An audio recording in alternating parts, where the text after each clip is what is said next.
I know some people are still coming in, but I guess we could go ahead and get started. We're gonna, just to kind of give you a little bit of an outline of our time, we're gonna start out with a conversation um, with me and James about the book and the movie. We had this conversation the other night, and I was like, I think people would just really like to hear this conversation. So we're gonna kind of start that way back and forth.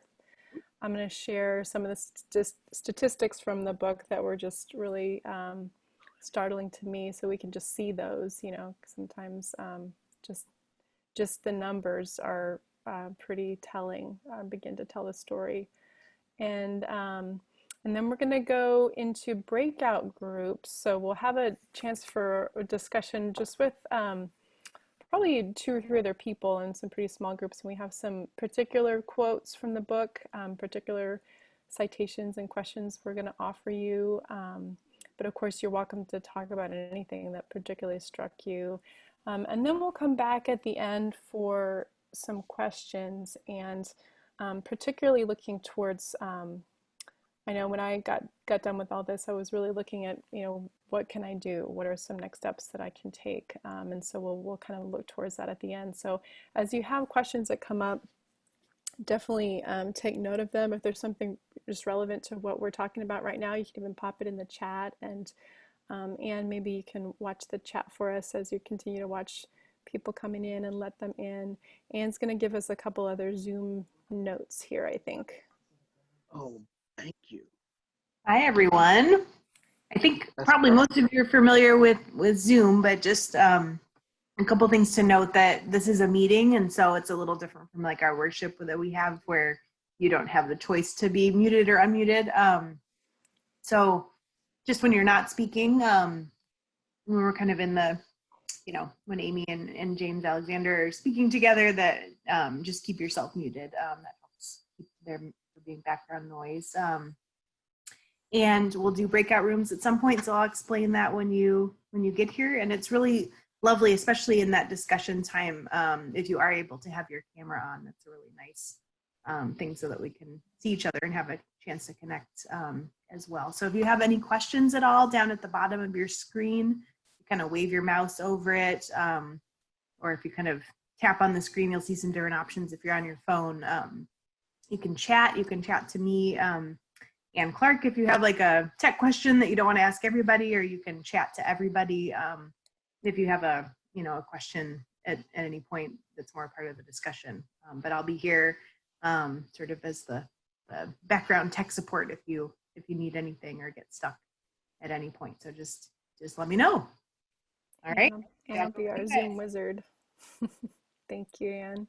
And just to say too, this is part of our racial reconciliation series this summer that we're doing with St. Mary's and with St. Luke's. And so this is one of our all Napa Valley Episcopal Church events, which is really, really exciting. So we have Deacon Susan here from St. Luke's, and Reverend Robin from St. Mary's, and a number of parishioners from all the different churches, and maybe even from beyond. So it's pretty exciting to be all together to have this conversation. So I'd like to go ahead and actually, one other Zoom thing. I think everybody has to control this themselves. Let me know if I'm wrong, Anne, but I think if you put it on speaker view, you can put it on gallery view and see everybody who's here. It's in the upper right hand corner. If you hit speaker view, it'll go back and forth, I think, between me and James while we're talking. So if that's something you prefer, you can use whichever form you like. That's exactly right. And also, when Amy's sharing her screen, at some point you can also adjust the size of the screen to person ratio according to your preference of how large you would like the speaker to be on your screen. So that's a very personal choice. You might want to be very big or very small. Sorry. You can also pin a video, so a certain person. So if you go hover over your box and the right three dots thing, you can pin a video so that person, you're seeing them more, but everybody else can still see. They use that in my daughter's dance class. So thank you. Well, let's go ahead and open with a prayer. The Lord be with you. Let us pray.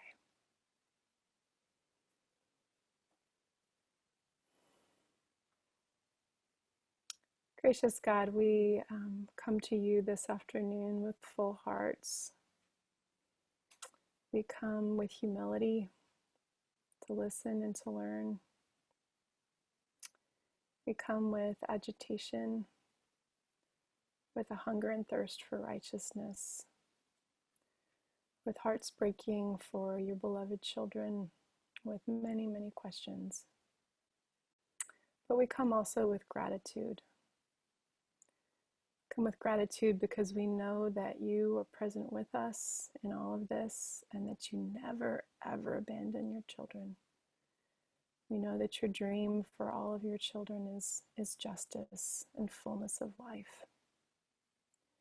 And we pray that that dream might become more and more of a reality on this earth, and that you would make us a part of making it so. Thank you for James's presence with us this afternoon particularly. I thank you for his willingness and his openness to share from his own experience and deep knowledge.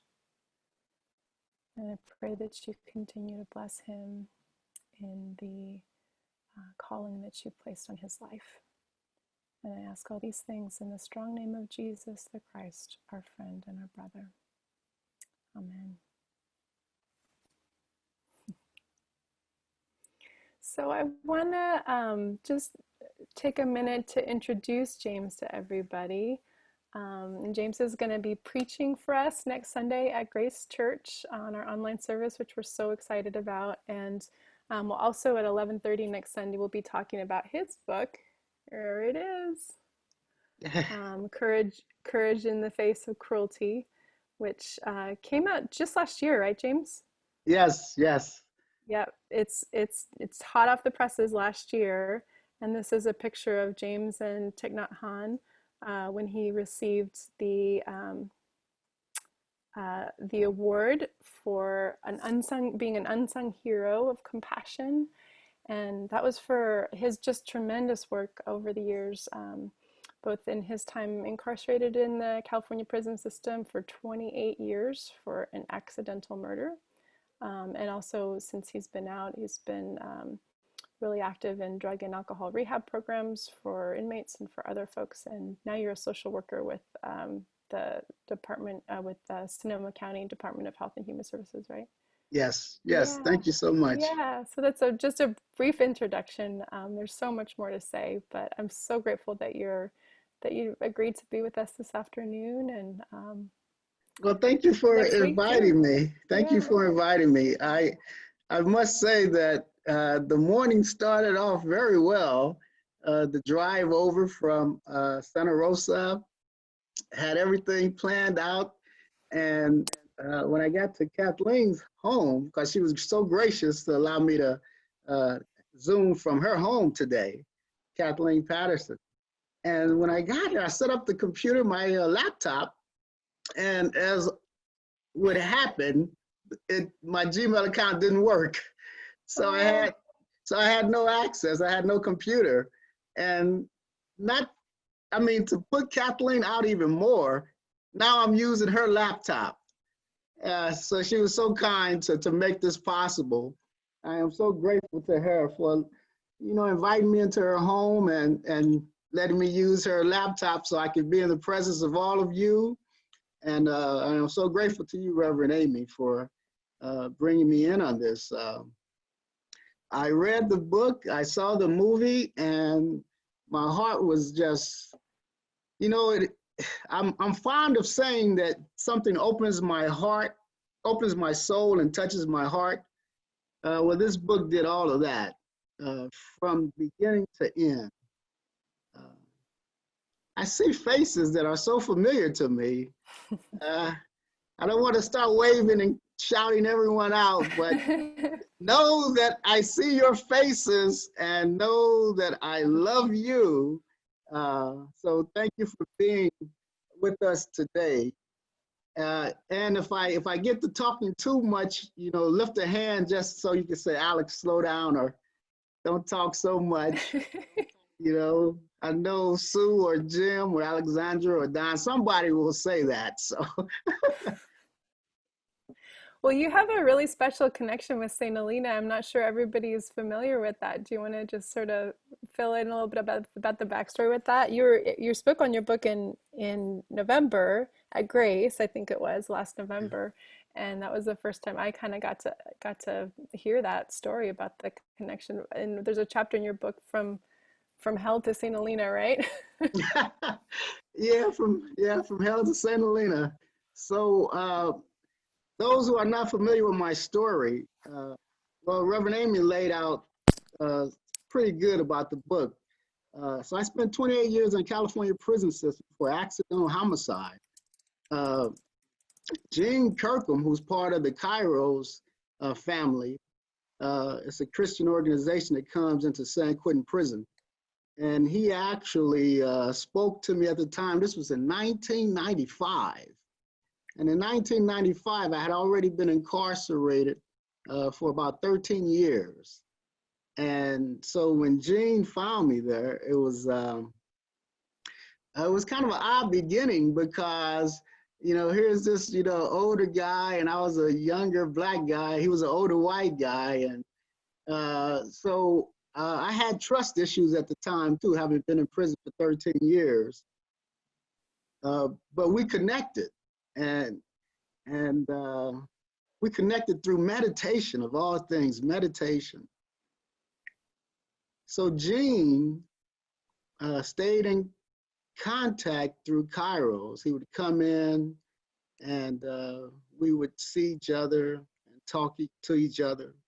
And that was in 1995, and it continued through 1996, all the way to 2000, when I was transferred out of San Quentin to another prison. It's kind of amazing. In 28 years, I was in about, maybe 11 different prisons. So I was transferred quite frequently in 28 years. And so, and I was transferred to Old Folsom Prison. If not too many of you are aware, there's 35 prisons in the California prison system. And Old Folsom back in 2000 was one of the worst. And when I got to Old Folsom Prison, it was just, I had really lost sanity. And I was at one of the lowest points in my life. And Gene, well, it was Father John Kelly. John Kelly came to Old Folsom and found me there. And he says, well, I'm going to put you back in contact with Gene and Cody Kirkham. And he did that.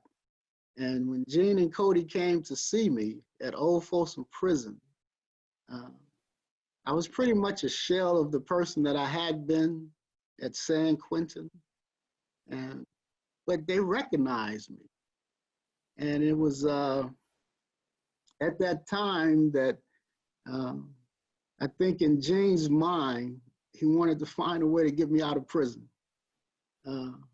He didn't know what to do at the time, but I think the seed had been planted that he felt that I was salvageable, that he could say that I was salvageable, worth saving. And so a few years later, he renewed his attorney's license and said that he would represent me in front of the Board of Parole hearings. And so, he didn't have to do any of that. Him and Cody, they had a winery here in St. Helena, and he decided to do that. And because of that decision, putting his life on hold, to get involved in the criminal justice system here in California and try to get me released. So just to be brief, that was 13 years in. In 2000, I had been in the prison system for maybe about 18 or 19 years. And so in 2000 to 2004, he brought me back in to the hearing. And our first hearing, as a matter of fact, was in front of a parole board that consisted of a DA from Humboldt County, who was the chairman of the board. And he was known as a very strict guy. And he actually listened to our case, listened to Gene, and he told Gene, he says, your client should be released. And we're recommending that he be released from prison. And so this was done unanimously at the board hearing in 2006. Arnold Schwarzenegger said no in 2006. That went on for a few more years. In 2011, finally, the California Court of Appeals ruled that Arnold Schwarzenegger had abused his discretion, and I was released from prison at that time. So as you can imagine, had it not been for Kairos and Gene being involved with Kairos and Father John coming in to see me, I wouldn't be sitting here in front of you today in Kathleen's home. Yeah. I don't know if people know what Kairos is. I'm going to say a word about that. Yes, Kairos is a group of wonderful individuals who come into the prison. I'm familiar with Kairos of San Quentin. And they come into San Quentin, a group of men who is really supported by so many women. We call them angels. And so they come in and they talk to us. They share their story with us. We talk about their involvement. We break up into tables, I should say that. And we sit at the tables in small groups and we talk. I think about 40 men come inside, and I had the great pleasure of going through Cursillo, which is Kairos on the outside, out of prison. And so the pandemic has just thrown my sense of timing off kilter. But we actually went into San Quentin. And I was part of the Kairos team that went inside. And I actually got a chance to speak to the men in blue. And the topic of my discussion was choices. I spoke about choices. Mm-hmm. And if you can imagine me sitting in that same chapel in 1995 when I went through Kairos, and then being back, it was this year, wasn't it, Sue? It was in February, wasn't it? Yeah, thank you. Yeah. It was right before everything shut down. Yeah, and going back. It must have been crazy going back. How was that? Because that's a familiar role for you, because you were a mentor to the prisoners all through the time that you were incarcerated almost. But then just to go back from the outside, what was that like? Oh my God, it was well, when I walked into the prison, it was not like I thought it would be. I had told some of the guys, I says, I'm pretty stable. Here I am, a guy who grew up in Chicago and went through the Marine Corps, then spent the 28 years in prison. There's not too much that can really throw me off kilter, right? I'm usually pretty solid. But before I walked through that gate, I had a feeling that I had never felt before. It was, if I could describe it in words, I would say that it was almost like there was a barrier about me walking through that gate to go back inside of the prison. I had to stop at the front of the gate and actually compose myself to walk inside. And I'm so fortunate. I had a couple guys that was from the Kairos, and they were standing by me. And actually, I don't know if they know it or not, but they were actually holding me up. Wow. Yeah. Wow. And when I walked in, I had to sign in and everything, and I had to, go through the process to get inside. And once inside of the chapel, it was like okay, I am so familiar with this. I want to be able to allow God to speak through me. I want to be able to walk up to the men and I want to make connections. And the first thing I did when I got inside of the chapel was I ran over to the microphone. And there was no microphone there, but it was a holder, and I just stood there by the holder and just, you know, yeah. I had spoken so many times in that church before that it was like a familiar place. And the guys that I met, you know, they touched my heart, you know. It was almost like looking back in time at my younger self.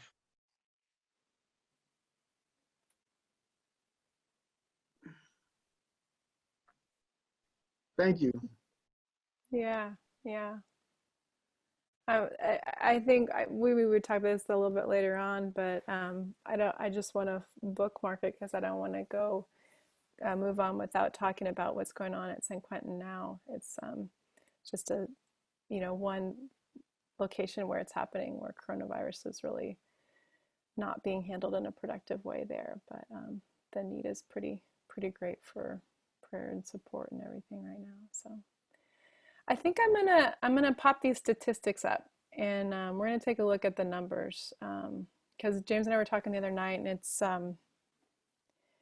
you know, that was probably the most shocking thing. Well, I mean, it's all shocking. I told him the other night, like, I'm a person that writes and draws lines and things in the margins of my books. And there were points in the book where I just sat there with the book. Like, I couldn't even, like, I didn't even know what to write in the margin. You know, I couldn't even, the things that I was reading, you know, there's some really big revelations there. But I think for me, just seeing the gross numbers of the massive increase in incarceration over the course of my lifetime, over the last 40 years in this country, that there's been really intentional policy of, you know, incarcerating 7 times more people than we, you know, had previously. So I'm actually I'm gonna just pop those statistics up really quick. I've got my little screen share here. Because I think it's important to remember, like, see, how do I go? I'm not so good at this yet. How I do the present mode. There we go. Okay. Oops. What did I do now? There we go. Okay. So the fact that the prison population increased 766% from the 1970s to 2014. 300,000 people in the 1970s, 2,300,000 people by 2014 when Bryan Stevenson wrote his book. There's, I think, at the, oops, see, I keep going to the next slide. At the bottom, I don't know if you can see it, I added something where he'd said that between 1990 and 2005, a new prison was opened in the US every 10 days, right? So that's a massive investment. The numbers are at the bottom, from 80 billion, from 6.9 billion in 1980 to 80 billion in 2014. The number of women increased 640% in the last 30 years that are incarcerated. The US has put more than 250,000 children into adult prisons and jails, some of them under the age of 12, and that's something that Bryan Stevenson in his book deals with a lot because it's one of their major focuses. I don't think it came up too much in the movie, if at all. 1 in every 15 babies born in 2001 is predicted to spend time in jail, and 1 in every 3 Black males born in this century in the United States is predicted to be incarcerated. The US has the highest incarceration rate in the world. And I didn't put the death row statistics up here, but the fact that we have over 3,000 people in the country waiting on death row, and hang on, I'm trying to stop sharing my screen. Okay, would have been much better if I talking to this at the same time. Okay, we're good. You're And stopped good. my screen sharing, I think. And you have a question from Ken. I don't know if you're Oh, talking all about for-profit. yeah, exactly. Yeah, and I wondered actually, James, if you could talk about this a little bit. I just kind of wanted to set up like the numbers of this massive increase, and ask, why? First of all, I don't know. I know the for-profit prisons are a part of it. The question that Ken asks is, does having for-profit prisons impact the rate of incarceration and how difficult it is to obtain parole? But I think that's sort of, for me, set within this larger question of like, why did the US suddenly decide to start incarcerating, you know, um, so many more people than it had before, and making it so difficult to obtain parole, like your situation. You were 5 years beyond when the parole board said, "Hey, it's time to go. Like, you've more than served your time," and you kept serving time. So there's reasons behind all that. And I know you know a lot about all that, James. Like, well, I was like ignorant of all this. You were living through all of this and during this exact time period, from the early 1980s, right? Yeah. Yes. Thank you, Reverend Amy. And that's when the explosion happened. The prison boom took off in the 80s and the 90s. I was actually uh, in some of the prisons that brought in the majority of beds because of the overcrowding. And so they took away the gymnasiums and actually filled the gyms up with people in bunk beds in the gyms. And it got so overcrowded that even in front of the cells, they would set up bunk beds outside of the cells and put people in bunk beds. And this was taking place through the 80s and the 90s. The prison building started en masse on prison ground. They would build another prison. I mentioned earlier, I referenced Old Folsom. So the ground that Old Folsom was on, they built another prison next to it, and it was called New Folsom. In Soledad, over in Monterey, Salinas, they built another prison on that ground and called it Salinas Valley. Mm-hmm. And so all these prisons started to prop up. And so they would fill the prisons up as soon as they would build them. I was taken from Old Folsom. I was put in New Folsom when it was still, the walls in the cell were still wet. They weren't even completely dry. And we were placed in those cells. So they brought so many people in because of the drug laws at the time. The drug laws made it possible to bring in so many nonviolent felons. And so all the prisons were just filled to the rafters. It wasn't so much as the private prisons. They didn't spur that on. I believe it was the war on drugs in the 80s that really spurred it, that made the prisons become so overcrowded. It was so much money built into the prison system because of, yeah, I don't know where all the money came from, but if you can imagine a budget that was a small amount of millions back in well, it wasn't a small amount of millions, but millions of dollars back in the 80s. And, fast forward to the fiscal budget of 2019, 2020 for the prison system. Today, it stands at $12.5 billion a year. $12.5 billion a year, and this is state prisons. And there's 35 state prisons. So not only did it expand as far as population in the 80s and 90s, but the budgets for the prison system expanded. Mm-hmm. Yeah, it would have to. They're then incarcerating, that many more people. I think it's really interesting what you said, that they were building new prisons on the site of old prisons. Is they're almost just it's almost kind of hides it in a way. It's not, and it's not, like you're going to go to a whole new place and build a whole new facility, but adding on to the ones that exist, it probably made it easier to build that many more without people noticing quite so much. Exactly.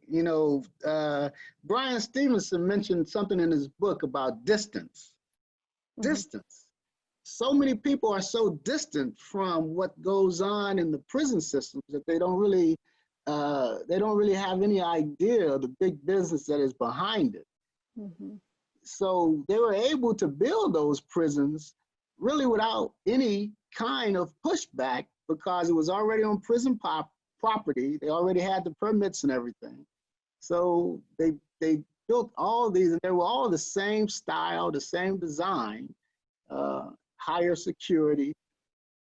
They were not cells as far as bars are concerned. They were actually cells with metal doors on them in the new prisons. So it took away, with the bars, you can at least, have air coming in and you can look out the bars. But when the metal doors came, you were more isolated in the cell. I hope Ken, let me know if you want any deeper input on your question. You're doing great. I'm just listening. Thank you.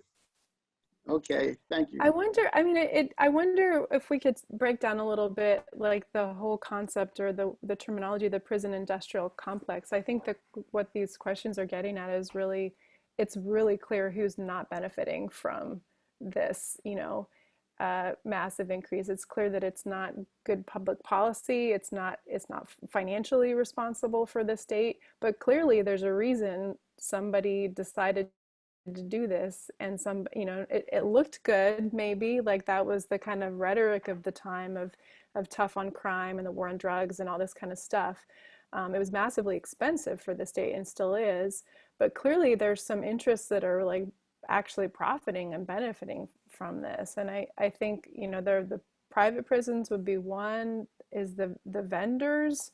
I like how expensive it is just to like have your tuna ration or whatever, through the concession, and the calls to families. I know it's expensive, to have a family member incarcerated.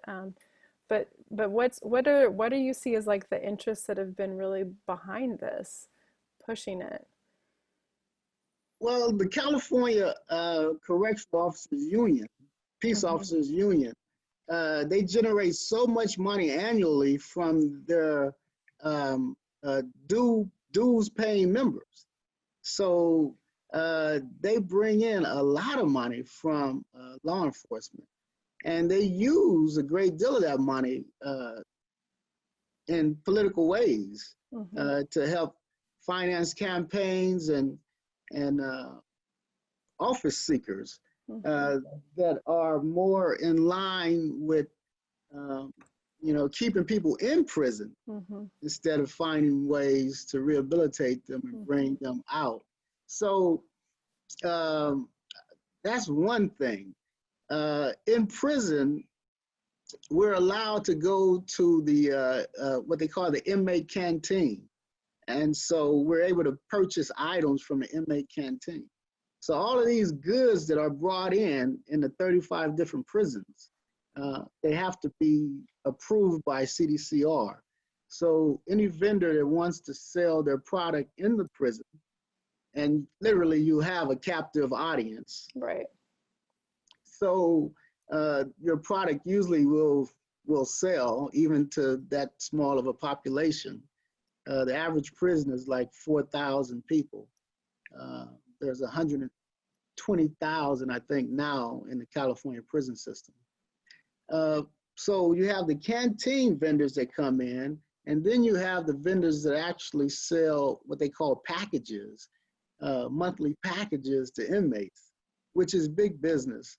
A monthly package, you figure 100,000 people, it could be big business. And not every inmate has the resources to get a package every quarter, every 3 or 4 months, but it's still big business. And then telephone calls. Telephone calls used to cost so much to individuals. It was criminal.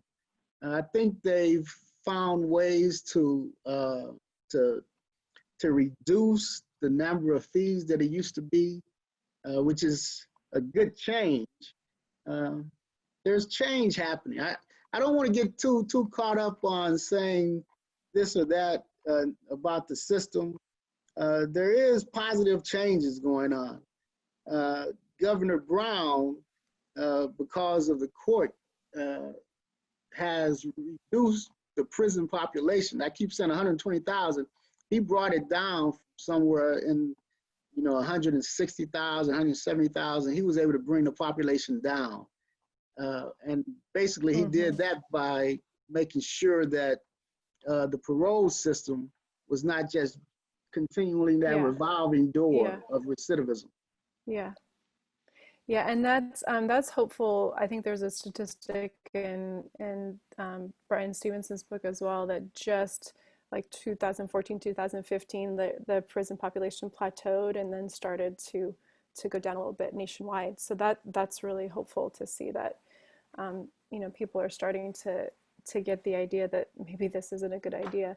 You and I were talking the other day about the connection between policing and the criminal justice system, and the fact that it's over policing of communities. It's obviously police brutality, but then that is actually kind of a piece with incarceration, and then this like slow, it's it's almost astounding to to think like 28 years, like, I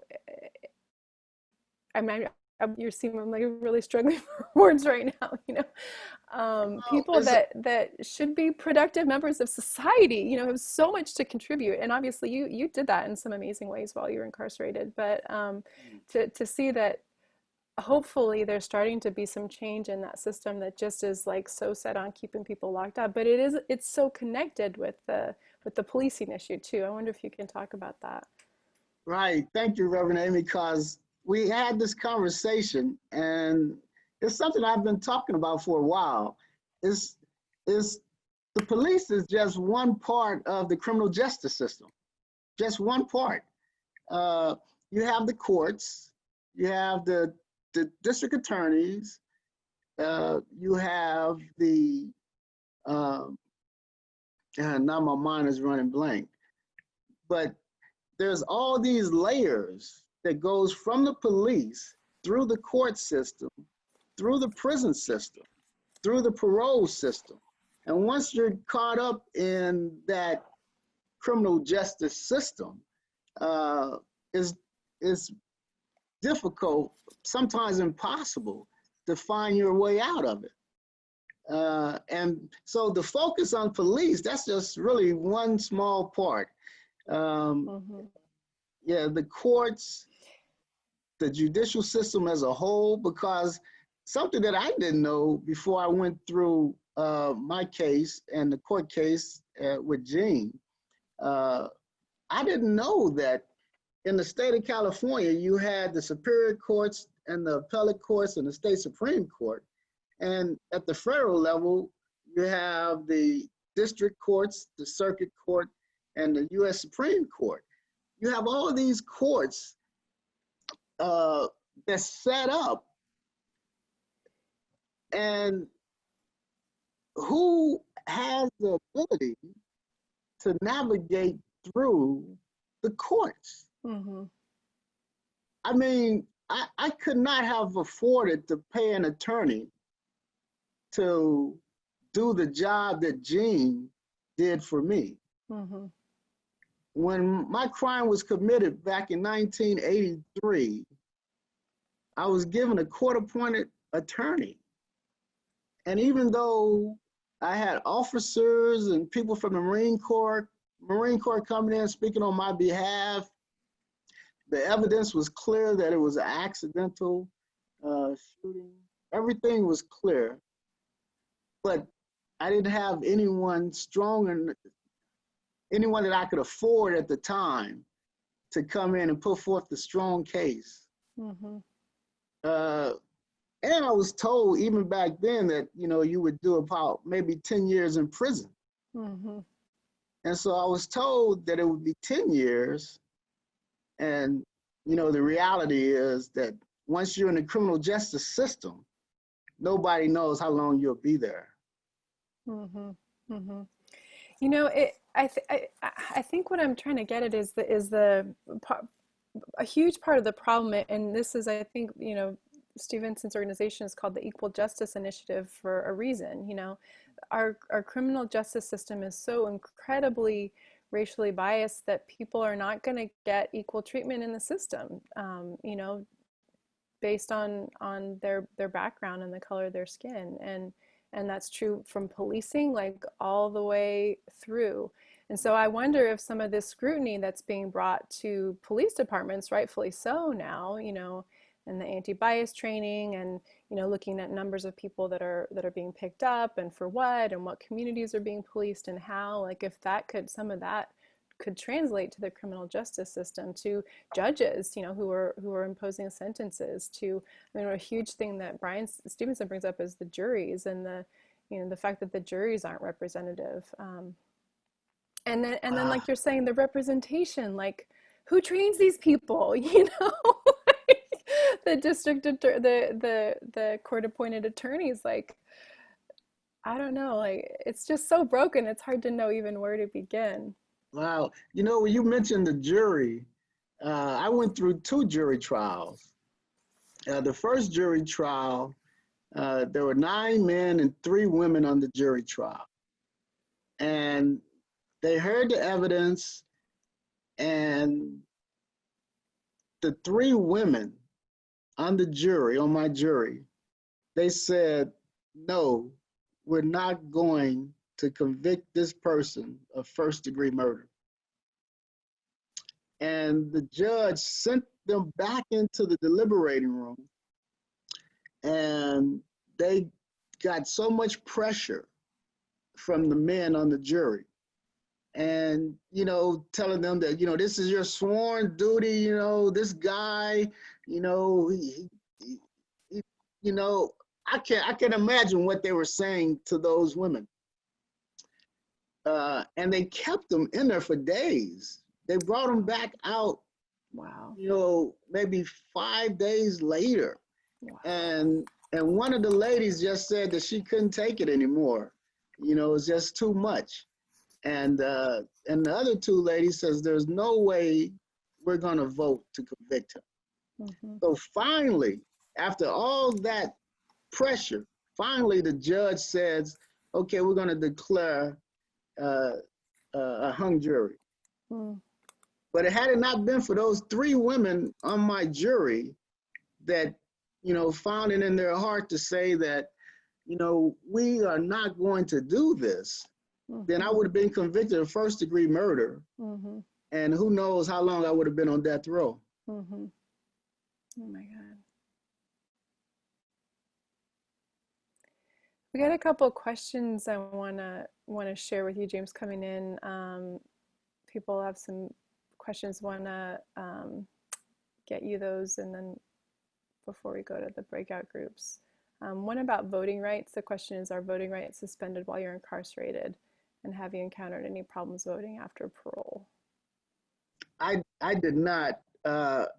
California, I was fortunate that California does allow ex-felons to vote. You have to be off parole.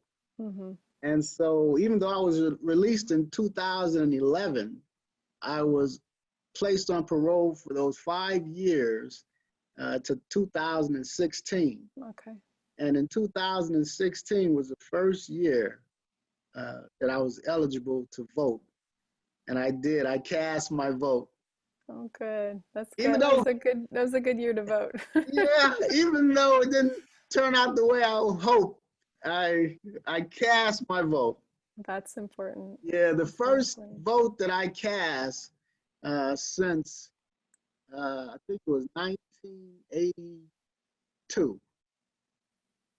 Yeah, or 1980, I'm sorry. The first vote that I cast. Hmm. Wow. Wow. Question about, do you know anything about quotas for law enforcement officers? Somebody from who's in Delaware, Sarah Cakebread, I don't know if you know each other there. She says in Delaware there's a quota system for law enforcement officers. Like you have to, I don't know, arrest this number of people. Do we know if we have that in California? Well, what I can say is, I mean, I don't know about the city police or the county sheriffs or the state highway patrol, uh, but in prison, I mean, as far as parole officers are concerned, uh, I had heard many stories of parole officers having to violate a certain number of their parolees each month. Uh, and that was prior to Governor Brown Wow. changing that system. So you had to Wow. put a certain number of people back into prison in order to continue to keep the prisons filled. And by keeping the Right. prisons filled, they Right. were able to get these higher budgets. Mm-hmm. Mm-hmm. We had another question over here about conditions in the prison. You talked a little bit about overcrowding. Ken's observed and has heard that, you know, the conditions in the prisons are themselves criminal, like they're human rights violations, in fact. And I wonder, you know, I know you talk about that in your book. I wonder if there's anything you want to address about that. Oh yeah, if you can imagine having, you know, men live in such close proximity, uh, it's going to be a lot of violence. And there was a lot of violence. Um, I can, yeah, in 28 years, I was in 11 different prisons at least, and I was in isolation a few times. Um, and it does something to the human soul to see and hear uh, so much violence happening. And some of this violence was uh, kind of put on by the correctional officers themselves, where they knew that there was an issue and that it could turn violent. There was no intervention. As a matter of fact, they made conditions more suitable for violence to take place. Mm-hmm. Mm-hmm. I was uh, in a riot in Old Folsom where the Hispanic population were fighting, and I don't know if you're familiar with it, but there's a separation between North and South. Mm-hmm. You have Northern Hispanics who are um, uh, violent towards Southern Hispanics, Southern Mm-hmm. Hispanics violent towards Northern Hispanics. So the day before, correctional officers were aware that this was going to happen if they let people out on the yard the next day. Well, not only did they let people out on the yard the next day, but they had people that they had brought in people under the guise of having a tour. And so they knew this was going to happen. So it was pretty much set up to happen. Mm-hmm. Just so some people could see a riot in prison. Mm-hmm. Mm-hmm. And so once they let the people out of the cells, sure enough, like clockwork, when they got on the yard, the riot started. And I was wondering, why was so many people in civilian clothes, you know, walking around? What was going on? But they were so far away from it, and they could just see the one little isolated area where the riot was taking place. Mm-hmm. Yeah. Mm-hmm. And then that affects anybody that's involved in that. There's harsher punishment. It affects their ability to be paroled later, right? You kind of get a record in prison that way that that could be damaging. I know you worked really hard to avoid any kind of conflict, but gosh, it's got to be harder when that's almost forced on you sometimes, you know. Or if you see something going down that's not right, and you say something that, you know, then you're going to be the one that goes on your record, right? You are so correct, Amy. If you speak out about an injustice inside of that contained system, then there's punishment that comes with that. When I was reading his book, when I was reading Bryan Stevenson's book, Just Mercy, he spoke about this young, I think 14-year-old child that was sexually molested by a lot of older men. And so when I was reading that part, you know, I went back to, I thought about this young guy who was in a cell that was on the tier above me and towards the back. And I can remember hearing, you know, his screams. And it was so silent in the prison. It's almost like no one wanted to say anything, even though it was very obvious what was taking place. And so the lack of giving voice to something that you know is wrong, it has an effect on a human being, you know? Yeah. And, you know, sometimes people think that, well, you know, if he said something, he was a snitch, so we got to do something to him. So you have the prisoners that want to do something to you, say something, because you're labeled as something. And then if you go to the guards with something and say, hey, you know, I don't want anybody to know about this, then, you know, they say, well, we can't do anything if you're not willing to put your name on this. So it's almost a catch-22. But no matter how you slice it, you're going to be affected. You're either going to be affected by the thought that, you know, am I a coward in this for not saying anything? You know, you're going to be affected, and it affects you mentally, spiritually. Yeah. I mean, I think, you know, beyond the sort of physical conditions, but you're talking about the psychological, spiritual, emotional conditions, and that those are designed to really break down the human spirit. And there's a question about, you know, rehabilitation and restorative justice and how much of that is in the system. And I think that's like by far the exception rather than the rule. You know, talk about people, I think, you know, I think one of the things I liked the most about Stevenson's book is just the concept that no one is beyond salvation. Like every human life is, you know, is a gift from God, right? We don't have a right as a people to snuff it out, no matter what anybody's done. I think the very last words in your book are something along those same lines, you know.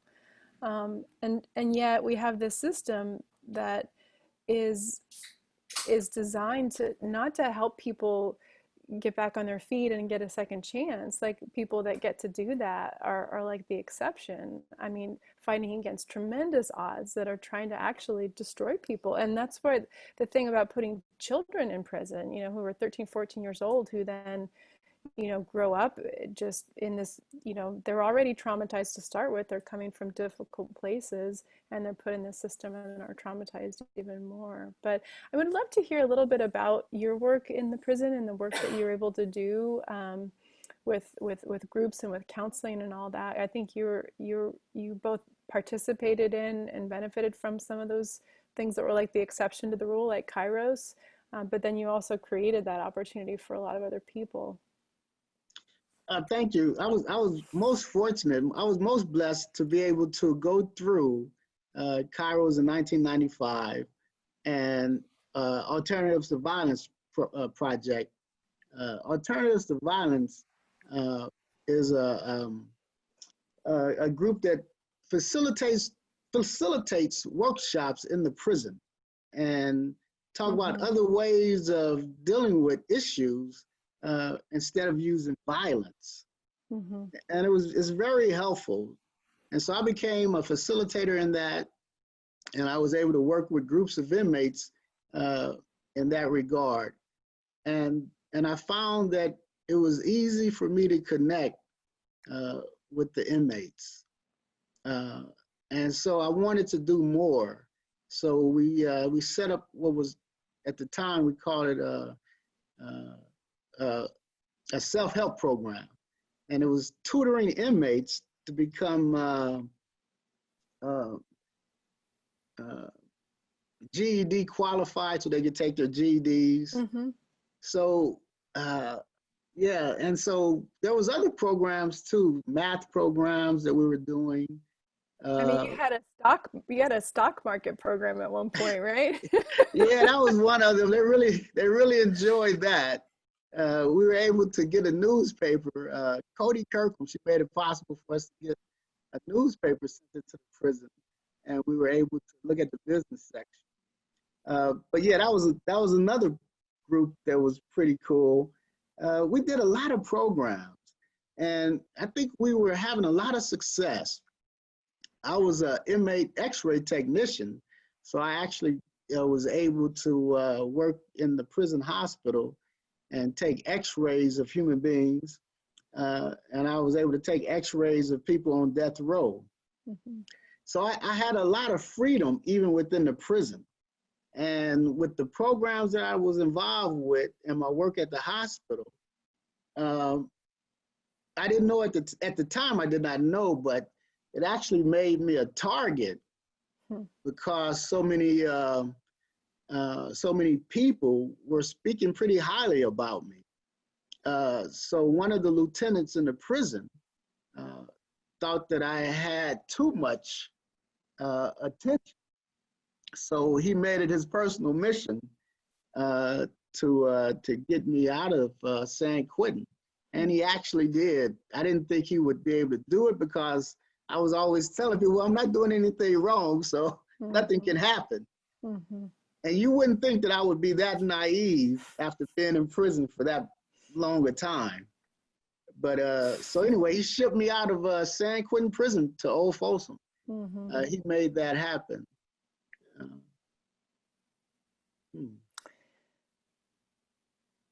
So we just got a good question in that may be a good one to end on for this first part. And there was a part in your book that really struck me about this, where you talked about, after so many disappointments, just having that experience of love becoming your core. But the question is, how are you able to protect and nurture your soul with such challenges to your psyche? Wow. When that kind of thing happens. Yeah, that's a good question. And I get that question quite often. And I always start off by saying that, well, I really went crazy and just came back to sanity a few times. Well, how could you not? Yeah, so I was just blessed to be able to come back, because, yeah, I went crazy a few times. One time I was in isolation. We were allowed to go onto the death row yard, and a guy got stabbed in the neck and some of the blood splattered on me. And the gun tower started shooting. And so I think I had just taken all I could take, and I went and tried to climb over the fence, which there was no way I could climb over the fence. It was a high fence. But anyway, the shooting continued. So yeah, I just went totally insane. Yeah, so I don't know how you can get around it, but to find your way back to sanity is the true goal, I think, for me. And I don't think it would have happened had I not been introduced to some truly wonderful people that came into my life and helped me to understand that my life has value. Mm-hmm. And I think that understanding that, somebody says, oh, your life has value, it means so much, and that's pretty much what I try to do, and not just my work, but in helping other people, even people now in Zimbabwe, you know, to let people know that their life has worth. And so that's my mission. I'm an ambassador for that message, that your life has worth, each and every one of us. Doesn't matter what we have or what we do not have. You know, we need to know that intrinsically your life has worth. Yeah, and finding that for yourself in a place that's just designed to tell you the opposite, right? But then also sharing with other people, that message is also a powerful way to kind of hold on to it for yourself, right? Yes. I've gotten 2 corrections, and so I need to publicly correct myself. This is the Dalai Lama, not Thich Nhat Hanh. I can't believe you didn't correct me, James. You should have said. You know, Reverend Amy, you are so kind, so considerate. I was not going to correct you right at the beginning. Oh, you knew someone was going to, so thank you all. I apologize for my beginning of session nerves there. So I think Anne's gonna share with us. We're gonna go into breakout groups, pretty small groups. We've got kind of a menu of questions for you that we're gonna have access to. And really just to share what has maybe impacted you most about the book, the movie, what you've heard today. And so there it is in the chat. There's a file that Anne shared with us that has questions, a couple different quotes from the book, and there's also a reaction by Desmond Tutu to the book as well that you can look at and think about that. So everybody see that in the chat. You can just click on that link. The chat will go away when we're raptured into our small groups. So do you want to tell us how that's going to work, Anne?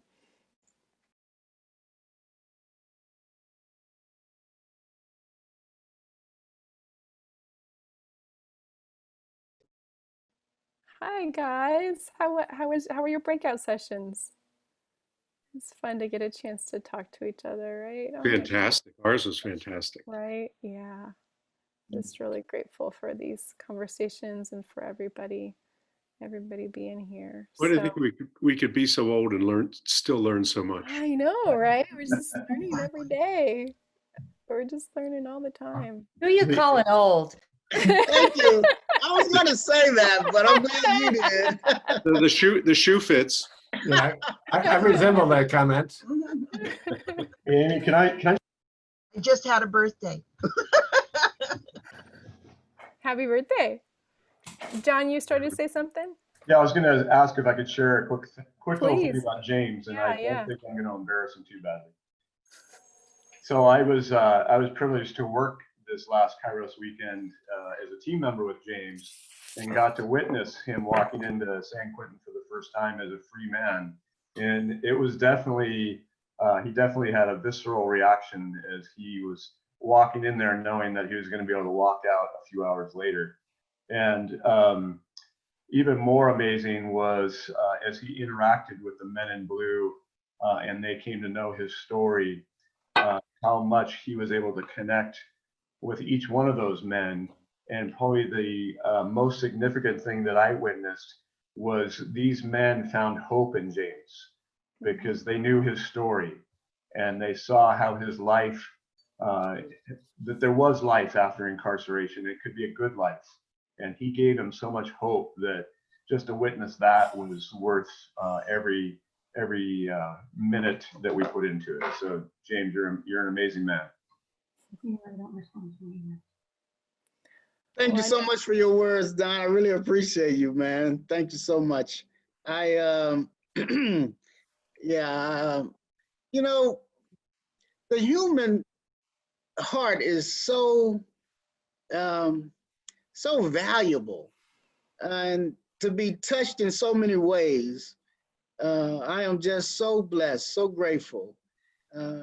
Even today in our breakout groups, I mean, human beings are amazing. You know, all of you are doing amazing things. I just want you to know that I am just so grateful for your presence today. And even though we can't physically hug, know that I would love to hug each and every one of you. And I'm so Likewise. grateful for your presence. We'll take those virtual hugs. Yes. Yeah. um, so that was a major theme in our group too. Just we're so inspired and grateful for your presence, James. So right back at you. And I think we're gonna spend this last little bit, maybe another 20 minutes or so, just talking about where do we go from here? You know, where can we one person in our group made the analogy of if it's not like pushing the giant rock up the hill for change, maybe it's picking up a stone, like Bryan Stevenson talks about being a stone catcher and taking that, you know, for somebody else. But what are you doing now? What do you see that needs to be done? And you and I talked yesterday about California being, you know, a place that's often on the forefront of change for the country. So maybe if we can help make change here, that can help bring change other places. But what would you point us to? Yeah, I think so much starts locally. So wherever you are, you know, if you can, you know, talk to your, you know, local sheriff, your local um, city council, and just, you know, say, you know, we want this world to be better, and we think there's ways that it can be better. Let's have a discussion, and just to reach out. Uh, I've been doing that with a lot of success, you know, and so much so that I don't know if all of you know, but I'm actually trying to talk Governor uh, Newsom into appointing me to the parole board. Hmm. So the same board that denied me for so many years, but then finally started finding me unanimously suitable to be released. That same board I've been trying to get on, and there's never been a person who has, you know, been in prison that has ever sat on that board. So Wow. it would be the first time, uh, and we were very close last year. We were very close. I actually went to Sacramento and talked to the appointment secretary of the governor, and there was 3 other people in the room, and they were asking me questions. So I was talking to 4 different people right there in the governor's office in Sacramento. So we had gotten very close, but right there at the end, I found out a week later the governor said that, you know, he'd go in a different direction. But we're still attempting to make that happen. I think it's difficult to say that, you know, we want to make a change in a certain area without involving people who have been most affected. Mm-hmm. Because Mm-hmm. they bring a perspective that no one else in the room would have.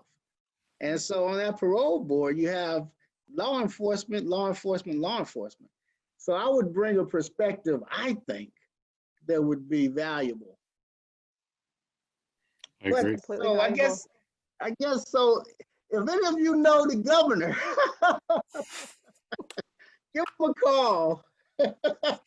We have to at least be 1 degree of separation from someone who knows the governor. This is Napa Valley, right? We've gotta know people who know people who know people at least. Yeah, he's So, got a couple wineries here, so right. Well, and I know some of my friends do postcard things where they write postcards to various government officials, and they have postcard parties, and everybody comes and they write these postcards and mail them out. Hey, we should have a postcard party and send them all to the governor and say, hey, James needs to be on the parole board, or however that works. Yeah, Totally. that would be cool, Liz. Thank you. That'd be really good. Be really good. I know I'm gonna do this, hold the book up again, with the Dalai Lama on it, not Thich Nhat Hanh. But I know you're working on getting a copy of your book in all the prison libraries in California. How's that going, and how can we help with that? Well, I tell you what, I am proud to announce that we have the funding to get every book in the state of California, in all 35 prisons. Awesome. So that is a done deal. I've been in communication with the librarian, the head librarian for all the prisons Okay. in California, and she's very in our corner with this. So she wants this to happen. So she's going to help lead us through that process to make it happen. So now we're saying, well, California. So why not in the federal prisons? I tell Why you what, not? who gave me this type of cojones to think that we can make such a difference? So we're going to do that. So yeah, that's the Courage of Hope Foundation. We're trying to we're going to start off by raising money to try to get that done. It's a bigger task than it was for California. But if every inmate can get a chance to read this book, I think my book is one of hope. And sometimes you need some hope, some inspiration when you're in a dark place. And so I want to be that kind of ray of hope. And hopefully they can get inspired from the book and know that whatever they're going through, they can persevere, they can be resilient. And prayer works. So let us never forget, prayer works. So if they can just, have the opportunity to read the book, I think it's going to be very beneficial. So yeah, we have the funding for California, and now we're starting to raise funding for the federal prisons. Is there a website for that, James? Or we go to your website, or? Yeah, well, I wish I could say, please go to a website. It's on Amazon. The book's on Amazon. Okay. The book I is on Amazon. just ordered it. I'll have it on Wednesday. Ken, I wish I could I wish I could bring you with me all the time. Yeah, and it's not in the St. Helena Library. At least it's not on Hoopla. Oh, we better get there. So Reverend Amy, we're actually trying to set up a website now for the Courage of Hope Foundation. Great. And so once that's online, I guess I'll have to reach back out to you. Well, we've got your website, right? JamesAlexanderCourage.com. So yeah, you'll have you'll have a link there. Yeah, I'll put a link on that. Yeah, James Alexander Courage. So thank you. And we can always just share it through our e-news as well, right? So we'll get it out to everybody and to the other two churches too. Yeah, that'd be really good. Yeah, James Alexander Courage Program. So I think I need to put a link on there to donate. Wow. Yeah, you need a donate button. I tell you, technology. Who knew that?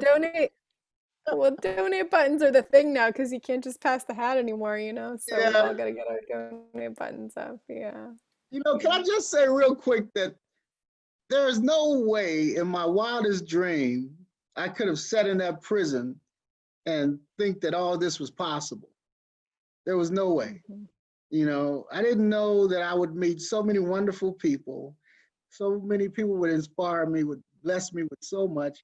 And now I look back at those 28 years and I'm thinking, I think God was really preparing me for this time. Right now. Yeah. Right now. Yeah. And I had no idea, when I was going through the different prisons, but I was being prepared. And and I want to be able to stand in that moment. I don't want to disappoint. I want to be able to accomplish this. If I say, well, I'm going to take on this commitment to make the water project in Zimbabwe, in Africa happen, then I want to commit to that. If I say we want to try to put this book in every prison, I want to commit to that. I want to be able to make it happen. And I think the people that God has surrounded me with, all of you included now, is what's helping to make this happen. A year ago, there's no way I could have thought that, oh, this book would be in every California prison. Now it's about to happen. It's amazing what human beings can accomplish when we work together. Amen. You should tell about, I don't think everybody knows about the Zimbabwe project in Constancia. That's such a beautiful part of your story. It's not even in the book, so. Well, it's not, yeah, I have to write another one. But yeah, the sequel, yeah. But you know, you talk about how God works in our lives. So for many years in prison, I didn't want to, you know, talk to people, and you know, I kind of was in a lot of self-guilt. I felt that, you know, that I wasn't worthy of anything good that happened in my life when I was in prison. So I walked around for a lot of years, just so caught up in beating myself up and just, you know, just feeling guilty about how my life had turned out. So for a lot of those first 13 years, you know, I didn't really talk much.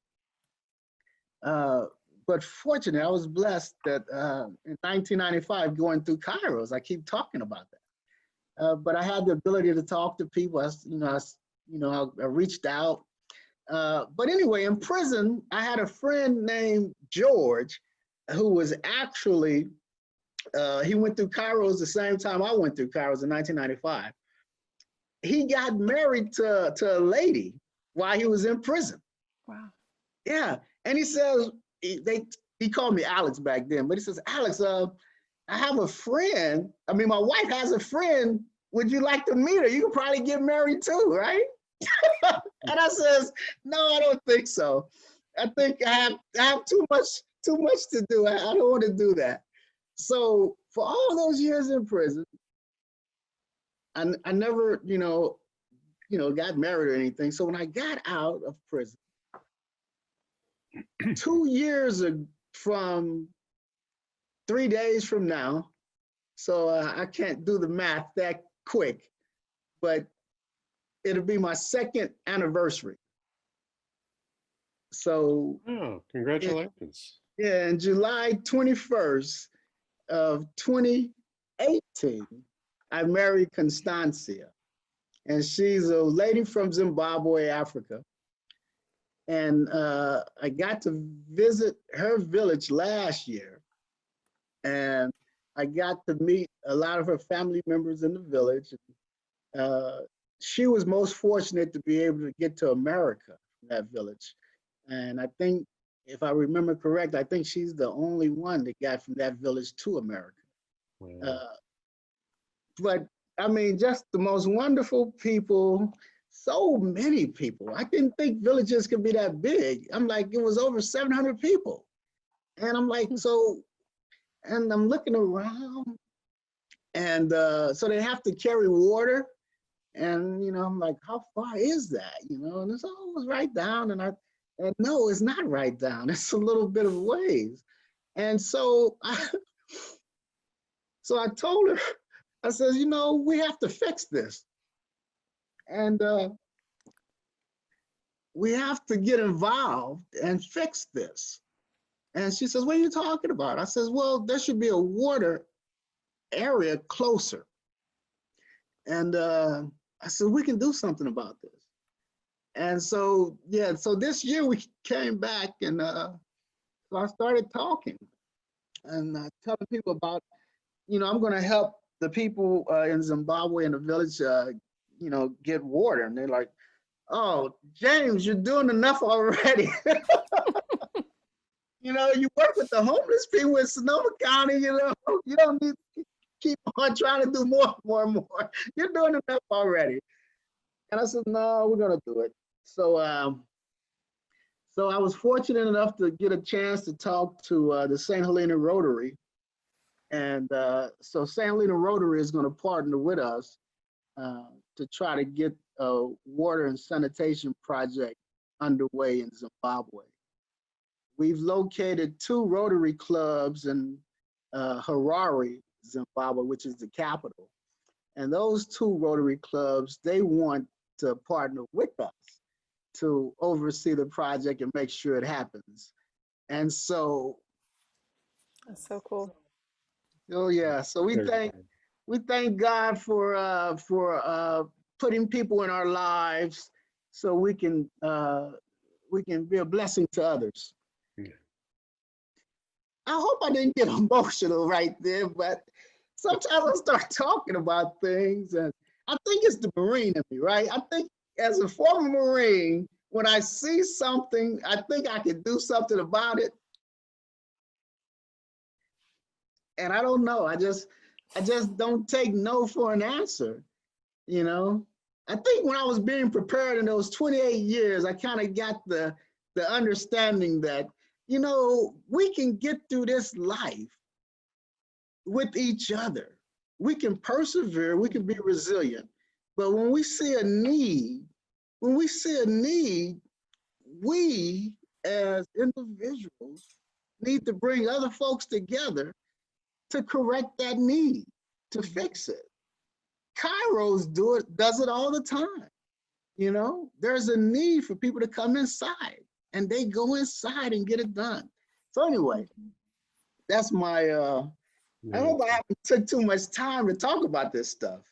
Well, that's a really great example of what can we do? Well, you see something and you can do something about that thing that's right in front of you, even if you can't maybe change the whole system for everybody, right? Ken, you It's a started to say message or something. lesson we could all take away from today. Absolutely, yeah. I don't know if anybody has any. Oh, I did want to put in Equal Justice Initiative has an incredible website, and one of the sections on their website at eji.org is Get Involved. So it has a lot of really good opportunities for next steps, including continued learning. They've really begun, like Bryan mentioned in the book, even 6 years ago, they were just beginning, but I don't know if you've heard about some of the memorials that have been put up to victims of lynching in the South, and the work on teaching about racial history in the United States and Reconstruction. So there's a lot of really great connection there to kind of continue our learning. And I love your suggestion too, James, to just get involved locally. I've begun some conversations with a group called Common Ground, and I know some of the St. Mary's folks have been in on that as well, which is a community organizing group here. It had been in Solano County for quite a while, and now they're just moving into Napa County.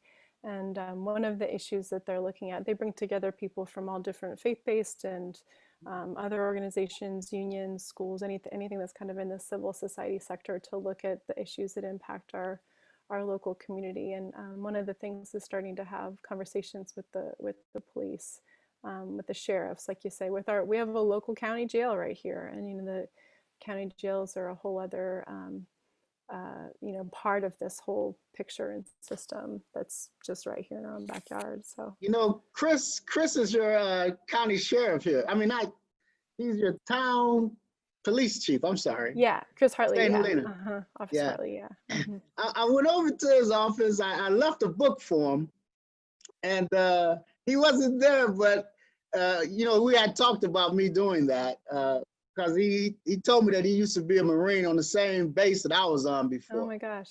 Yeah. So anyway, I walked into the station, and his receptionist was there, in uniform with her badge, and she looked at me, and I just walked in, and she says, I said, I'm looking for the police chief.